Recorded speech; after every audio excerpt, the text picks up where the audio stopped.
अकोला जिल्ह्यातील पाचही मतदारसंघात महायुतीचा विजय झालाय। अकोला पश्चिम मतदारसंघातून भाजपचे उमेदवार गोवर्धन शर्मा हे विजयी झालेत।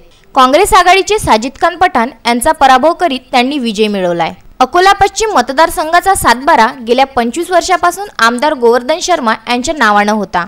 यावेळीही त्यांनी तब्बल 6व्यांदा निवडणुकीच्या आखाड्यात उडी घेतली आणि ते विजयी झाले। जिल्ह्यातील संपूर्ण मतदार बंधू भगिनी, भारतीय जनता पक्ष, शिवसेना, आमच्या मित्र पक्षाचे सर्व पदाधिकारी, कार्यकर्ते या सर्वांनी जे सहकार्य आम्हाला केलं आणि आमच्यावर जो विश्वास दाखवला।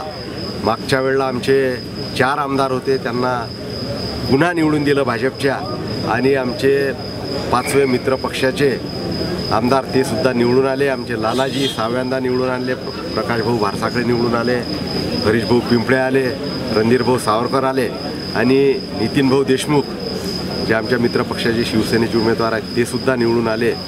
काही लढती आमच्या अटीतटीच्या झाल्या, परंतु महाराष्ट्रात 100% यश मिळणारा जिल्हा म्हणून आमच्या जिल्ह्याचं एक नाव झालं। त्याबद्दल मी सर्वांना धन्यवाद देतो, आणि महाराष्ट्रातील जनतेने सुद्धा देवेंद्र फडणवीस यांच्या नेतृत्वावर विश्वास ठेवून पुन्हा आमच्या महायुतीला निवडून दिलं, त्याबद्दल महाराष्ट्रातील जनतेचे सुद्धा मी धन्यवाद देतो।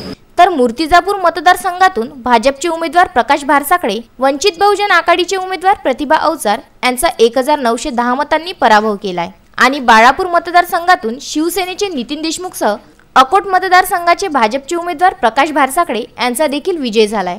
अकोला येथून दीपक गवई यांचा विदर्भ न्यूज करिता वृत्तांत।